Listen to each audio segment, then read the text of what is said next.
Alors bon, tout d'abord, merci à tous d'être venus. Avant de commencer le sujet proprement dit de la conférence, je voudrais tenir un propos liminaire qui servira à la fois de précaution oratoire pour délimiter le cadre du débat. En rappelant ce qu'est la libre pensée. Bon, la libre pensée est une organisation indépendante qui est très jalouse de son indépendance, donc indépendante par rapport notamment aux organisations politiques. Elle est très jalouse de son indépendance car c'est à la fois le gage de sa pérennité et de son efficacité dans les tâches qu'elle mène à bien. Donc c'est important de rappeler ça parce que dans ma conférence, il se pourrait que je parle d'un certain nombre de partis politiques et d'un certain nombre de déclarations de ces partis politiques. Donc il ne s'agit pas de distribuer des bons ou des mauvais points à de telles organisations politiques puisque nous sommes une organisation indépendante. Et nous ne représentons pas non plus une idéologie. Nous ne représentons qu'une méthode philosophique qui veut se donner comme objectif la recherche d'une vérité. D'accord ? Donc, dans mon propos, je vais sans doute parler de certains partis politiques, mais il ne s'agira pas de distribuer des bons ou des mauvais points. Et il ne s'agira pas non plus de faire, nous ne sommes pas dans l'attaque personnelle, y compris contre notre adversaire traditionnel, l'Église catholique notamment. Nous ne sommes jamais dans des attaques ad hominem, à l'individu. Nous sommes dans la constatation de faits. Et c'est donc de ces faits dont je vais vous entretenir pendant à peu près 1 heure. J'espère que je vais pouvoir réduire un petit peu pour donner un peu plus de temps au débat. Bon, d'ailleurs, à ce propos, je salue la présence de Grégoire Chambé, qui est mon concitoyen cisteronais, que je connais maintenant depuis plusieurs années, et qui donc m'a fait découvrir cette idéologie de la décroissance. C'est la raison pour laquelle j'insiste bien sur le fait que ce ne sont pas des attaques ad hominem, car il se peut que nos points de vue divergent à cet égard. Donc je vais rentrer dans le vif du sujet. Ça fait plusieurs années, notamment depuis le début du XXIe siècle, que l'idéologie de la décroissance rencontre un écho de plus en plus large, et notamment au sein des organisations du mouvement ouvrier, que ce soit des syndicats ou des partis politiques. Et sans que toutes les idées prônées par ce mouvement soient reprises, on le retrouve sous des formes plus ou moins édulcorées dans diverses formations politiques qui se réclament de la gauche ou de l'écologie politique, sous des aspects les plus divers qui vont du fameux développement durable à l'écosocialisme. Donc les idées de la décroissance ont tendance à imbiber de plus en plus les discours officiels concernant la défense de l'environnement. Alors, comme je disais, ces idéaux peuvent paraître sympathiques dans une société qui est minée par la crise, le retour à la nature, la défense d'un style de vie plus simple qui est axé pas sur le consumérisme que personne ne peut défendre, mais fondé sur des valeurs humaines de partage. D'autant que la plupart des individus se réclamant de cette mouvance sont des militants sincères de la cause de la défense de l'environnement. Je ne me serais pas arrêté à examiner les fondements idéologiques et philosophiques de ce mouvement de pensée s'il ne constituait pas, à mon sens, une menace latente pour le progrès matériel, moral, culturel et scientifique de l'espèce humaine, en ce que la décroissance dénonce de façon larvée l'idée même de progrès. Donc, la décroissance vise en réalité à une remise en cause de l'idée même de progrès. Je prendrai l'exemple d'un ouvrage qui s'appelle Le délire occidental, d'un philosophe qui s'appelle Danny Robert Dufour, qui est professeur en philosophie de l'éducation à l'université Paris 8, et qui dresse un tableau de l'histoire européenne du siècle dernier, avec son cortège d'horreur, où il parle de fascisme brun et de totalitarisme rouge, en mêlant les deux, sans que, d'après ce que j'ai pu constater à la lecture de cet ouvrage, il n'analyse pas réellement les causes par exemple, de ce qu'il appelle les totalitarismes rouges, c'est-à-dire ce qu'est devenu l'Union soviétique, c'est-à-dire le contraire de l'idéal qu'elle était censée défendre. Et ensuite, une fois qu'il a fait cette esquisse historique de l'histoire du XXe siècle, Danny Robert Dufour conclut que l'idée de l'exploitation totale et méthodique du monde est partie d'Europe il y a maintenant 4 siècles. Et il cite le discours de la méthode de Descartes, où ce dernier propose, en lieu et place d'une philosophie spéculative, qui ne serait que dans les sphères de la pensée, une pensée qui serait à même de faire en sorte que la connaissance nous rende maîtres et possesseurs de la nature. De même, Danny Robert Dufour cite la Nouvelle Atlantide du philosophe britannique Francis Bacon, où celui-ci propose de pénétrer les secrets de la nature en vue de réaliser toutes les choses possibles. Il acquiesce dans un premier temps aux théories de Francis Bacon, mais il affirme ensuite que de Descartes, qu'il a tout simplement oublié de mentionner le prix à payer pour tous les bienfaits que pourrait nous apporter cette connaissance.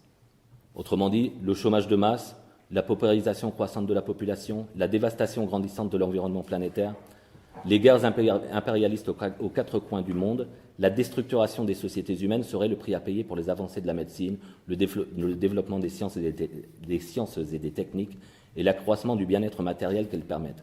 La science et la technique, à ce moment-là, seraient intrinsèquement mauvaises, d'après l'auteur, indépendamment de la volonté humaine et des modes d'organisation de la société dans laquelle celle-ci se développe. C'est-à-dire que ce qu'il défend, c'est que c'est la science et la technique qui sont mauvaises, mais ça cache d'une certaine façon l'analyse de la société dans laquelle ces sciences et ces techniques se développent. Donc, à ce moment-là, on a donc une part philosophique, et puis après, c'est là qu'on a une transition vers les aspects proprement politiques, qui rentrent dans les organisations de gauche. Alors, il y a un autre auteur qui défend les thèses de la décroissance, qui dit la chose suivante.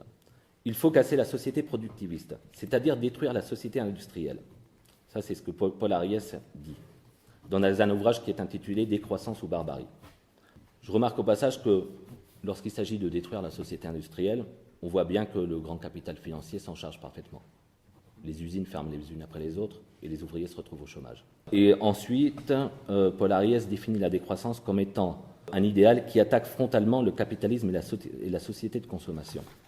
Alors, quand il dit qu'il attaque frontalement le capitalisme et la société de consommation, on se rend compte qu'il met sur un pied d'égalité capitalisme et société de consommation. J'aurais une objection à lui faire. Toute société humaine, même les chasseurs-cueilleurs du paléolithique, étaient des sociétés de consommation. Quel que soit le mode d'organisation de la société, il faut bien se nourrir, se loger, s'habiller, manger. Enfin, j'avais dit se nourrir. Après, il y en a un autre qui s'appelle Serge Latouche, qui a écrit un petit ouvrage qui s'appelle « Petit traité de la décroissance sereine », où il dit la chose suivante. La décroissance repose sur la critique du développement, de la croissance, du progrès, de la technique et finalement de la modernité. Donc vous voyez, lui, il a le mérite de la clarté. Il dit, on est contre le progrès et contre la modernité.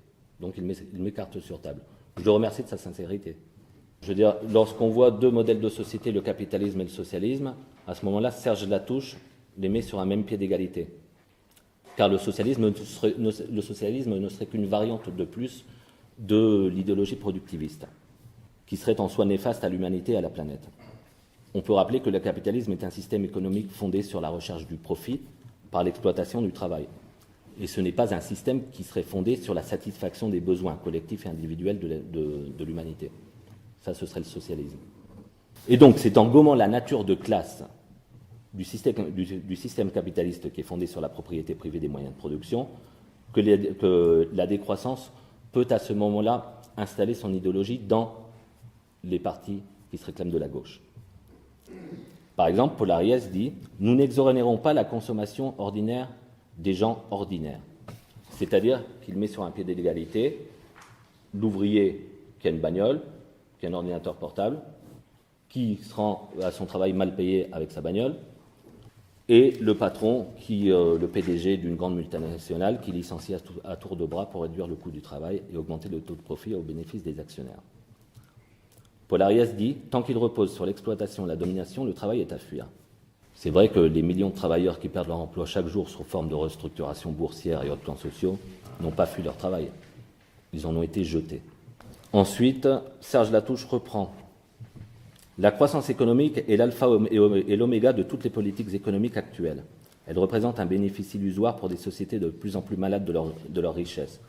Dans les pays développés, boire et manger sont devenus les principales sources de mortalité. Donc c'est vrai que les ouvriers qui, drogués au consumérisme effréné, se mettent en grève pour des augmentations de salaire ou pour défendre leur emploi, à ce moment-là, ils ont sans doute tort. Et puis après, Serge Latouche parle du Sud, c'est-à-dire des pays de ce qu'on appelle communément le tiers-monde. Alors, pour les pays du Sud, genre les pays d'Afrique, pour Serge Latouche, renouer avec le fil d'une histoire interrompue par la colonisation, le développement de la mondialisation, retrouver et se réapproprier une identité culturelle propre, réintroduire les produits spécifiques oubliés et abandonnés et les valeurs anti-économiques.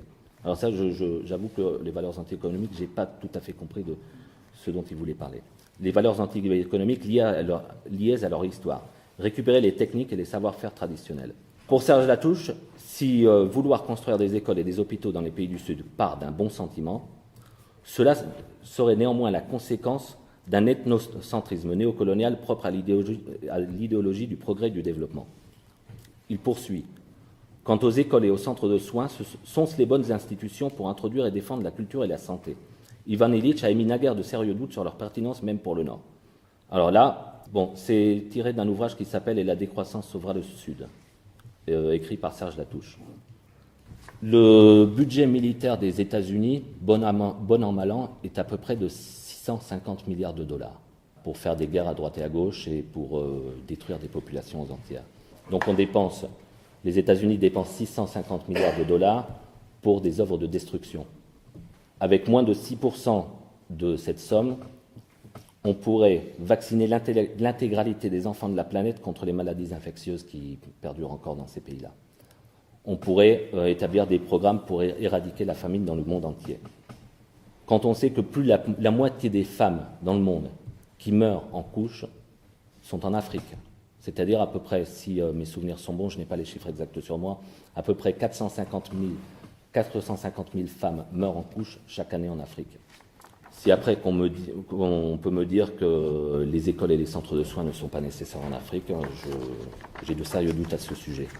Surtout qu'on peut penser que si les pays d'Afrique manquent cruellement d'infrastructures de santé et d'infrastructures d'éducation, c'est notamment en raison des politiques de restructuration budgétaire qui sont imposées par le FMI. Ça n'aurait pas beaucoup d'importance si toute cette pensée n'irriguait pas la réflexion de certains mouvements politiques qui se réclament du mouvement ouvrier. Je vais vous citer la résolution du Congrès de 2010 de l'organisation internationale à laquelle appartient un parti politique que vous connaissez sans doute tous, le NPA. Donc le NPA dispose d'une organisation au niveau international. Et la résolution dit ceci. La réussite de la transition dans les 40 ans à venir est conditionnée par une importante diminution de la consommation d'énergie, 50% et plus dans les pays développés. Celle-ci implique à son tour une réduction significative de la production matérielle, de sorte que le problème clé est le suivant. Il faut produire globalement moins, tout en répondant aux demandes légitimes de 3 milliards d'êtres humains dont de nombreux besoins fondamentaux sont insatisfaits. Alors quand il parle de transition, il parle de la transition énergétique dont vous avez tous sans doute entendu parler, que préconise le GIEC, G-I-E-C, groupe d'experts intergouvernemental sur l'évolution du climat. Alors c'est un groupe d'experts intergouvernemental. Donc ça veut dire que ce n'est pas une agence scientifique indépendante. Elle dépend du bon vouloir des gouvernements, dont le gouvernement de la France, dont on connaît la sollicitude à l'égard des travailleurs de ce pays, n'est-ce pas ? Et le gouvernement des États-Unis, le gouvernement de la Grande-Bretagne, de l'Espagne, etc. Et la résolution poursuit de la façon suivante. Le capital est incapable de résoudre le problème clé car il est structurellement incapable de réduire la production matérielle. Alors, je ne sais pas sur quelle planète habite le NPA. J'en sais rien. Mais quand on voit qu'il y a des usines qui ferment tous les jours, qu'il y a des entreprises qui se cassent la gueule tous les jours parce que le taux de profit n'est pas assez élevé pour ces messieurs, on constate que le capital est plus que pas capable de réduire la production matérielle. Et donc, j'en arrive à ma troisième partie. Je vais vous faire une citation d'un type qui s'appelle Louis Le Grand.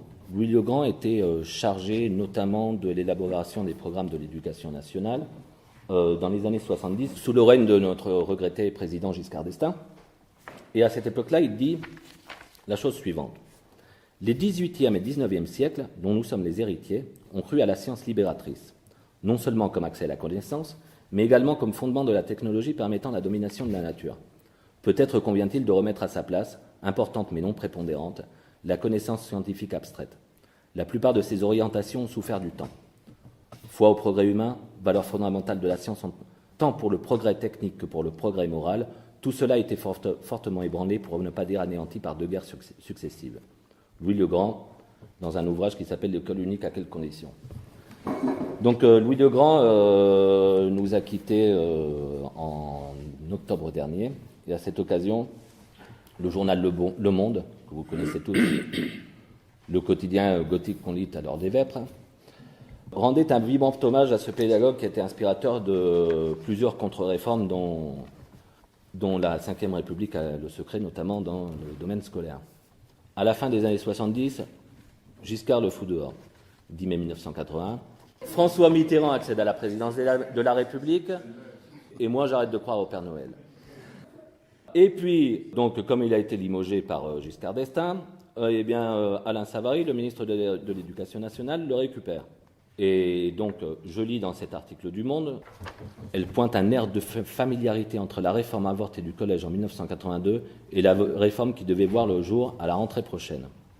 Donc, Louis Le Grand a été un des principaux inspirateurs il a traversé plusieurs gouvernements, il était déjà là sous De Gaulle, sous Pompidou, et il a été le plus grand inspirateur de l'idéologie officielle de la Ve République en ce qui concerne l'école, qui est illustré par une remarque satirique de l'époque. Ayant pour fin de ne rien apprendre, l'école actuelle a aussi su s'en donner les moyens. Mais je vais le laisser s'exprimer lui-même. Dans l'école unique, à quelles conditions, qu'est-ce qu'il dit ? Seul un petit nombre d'innovateurs pédagogiques allaient, pendant la Troisième République, jusqu'à mettre en cause la méthode d'enseignement et la prévalence du savoir. Ça veut dire quoi, ça ? La prévalence du savoir. Il faut remettre en cause la prévalence du savoir. Moi, j'ai toujours, quand j'étais petit, on me disait, tu vas à l'école pour apprendre. Je dis toujours la même chose à mes enfants. Donc, la prévalence du savoir. Le savoir est secondaire désormais. Ça, c'est vraiment l'idéologie officielle de la Ve République. Vincent Peillon, au début du quinquennat de François Hollande, cette fois-ci, je l'ai bien dit, c'est François Hollande. Au début du quinquennat de François Hollande, je me rappelle qu'il avait, dans les attendus de la fameuse loi sur la refondation de l'école, il avait écrit la chose suivante: l'école a toujours donné trop de place à l'instruction et non pas assez à la transmission des valeurs. C'est un peu étrange. Alors, juste quelques remarques sur la première citation de Louis le Grand. Depuis le siècle des Lumières, on n'a jamais cru en une science libératrice qui permettrait l'essor de la technologie et la domination de la nature. C'est une conception qui est étrangère à la tradition des Lumières. La science n'est que l'ensemble des moyens pour parvenir à une connaissance. La science de la biologie étudie les mécanismes de fonctionnement de la vie. Mais ce qui permet l'émancipation humaine, c'est la volonté d'utiliser cette connaissance pour parvenir à ce but. Je donne un exemple. La biologie étudie la vie, mais ce n'est que par la volonté humaine de guérir les maladies du corps humain qu'existe la médecine. Donc ce n'est pas la science en elle-même qui libère ou qui permet de régler les problèmes, c'est la façon dont tu l'utilises. Je vais utiliser un autre exemple. Dans une société guerrière, la science va être utilisée à des fins militaristes. On est bien d'accord. Gérard, toi, tu le sais mieux que personne. Dans une société pacifique, la science va être utilisée à satisfaire les besoins des êtres humains. Donc ce n'est pas, pour moi, la science n'est pas mauvaise en elle-même, ce sont telles ou telles utilisations qui peuvent être mauvaises.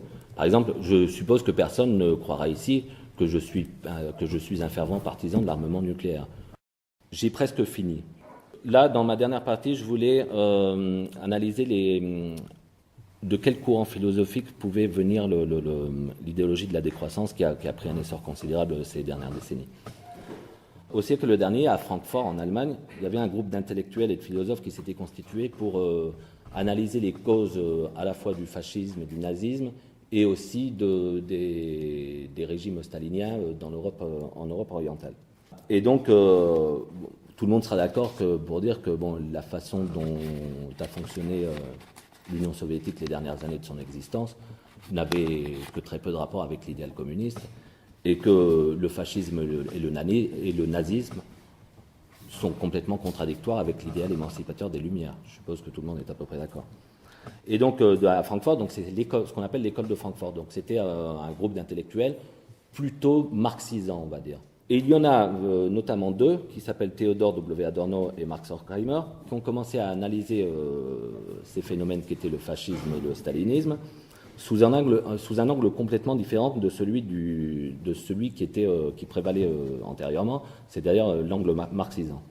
Donc, au lieu d'analyser les causes matérielles, économiques de l'évolution des sociétés humaines, notamment au XXe siècle, ils ont commencé à dénoncer la raison donc la rationalité héritée des Lumières, qui, à leur avis, avait tendance à se transformer en son contraire, c'est-à-dire en idéologie totalitaire. Et ils disent la chose suivante, Marx Horkheimer écrit dans un ouvrage qui s'appelle Éclipse de la raison, on pourrait dire que la folie collective qui s'étend aujourd'hui des camps de concentration jusqu'aux réactions, en apparence les plus inoffensives, de la culture de masse, était déjà présente en germe dans l'objectivation primitive, dans la contemplation intéressée du monde en tant que proie par le premier homme. Donc là, il revient quasiment à la préhistoire de l'humanité, que déjà, dans l'essence même de l'être humain, il y avait une soif de domination qui était dans son principe même. Donc, d'une certaine façon, alors qu'il parle d'une pensée philosophique qui a, je pense, le souci de l'objectivité, ils en reviennent d'une certaine façon au mythe du péché originel, c'est-à-dire cueillir le fruit de l'arbre de la connaissance et utiliser cette connaissance à des fins de domination. Donc, l'humanité serait, d'une certaine façon, pécheresse par essence. Il dénonce une autodestruction incessante de la raison qui serait due à une régression de la raison vers la mythologie. Bon, on sait très bien que le nazisme et les idéologies fascistes en général utilisent beaucoup le mythe pour justifier leur délire. Et donc, pour eux, c'est une régression de la raison héritée des Lumières vers le mythe. Quand j'ai lu ça, je me suis posé la question suivante. Est-ce que même en revenant au mythe du péché originel, ils ne sont pas justement en train de faire en sorte que leur raison revienne vers le mythe? Parce que le péché originel, c'est un mythe. Et pour eux, donc, ce péché originel est à chercher dans la volonté humaine de savoir pour pouvoir, c'est-à-dire une rationalité scientifique dont le but serait d'étendre de façon infinie la puissance de l'humanité. Tout comme Danny Robert Dufour, l'auteur de l'ouvrage dont je vous ai parlé tout à l'heure, il cite Francis Bacon. Et donc, ils disent la chose suivante, la technique serait donc l'essence même du savoir et la raison totalitaire par nature. Alors, je vais en conclure juste en disant qu'il faut replacer la pensée de Adorno et d'Horkheimer dans le contexte c'était deux intellectuels juifs allemands. Ils ont dû fuir aux États-Unis la persécution nazie lorsque Hitler a pris le pouvoir en 1933. On peut comprendre, quand on a vécu des événements aussi tragiques, quand on a assisté à la destruction totale d'une société civilisée telle que l'Allemagne, on peut comprendre le choc sur la conscience que ces événements ont pu provoquer sur la conscience de ces deux individus.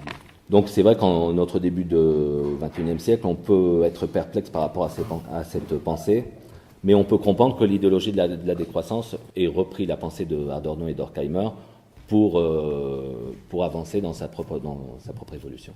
J'en ai terminé et je vous remercie tous de votre attention. Merci, Merci beaucoup.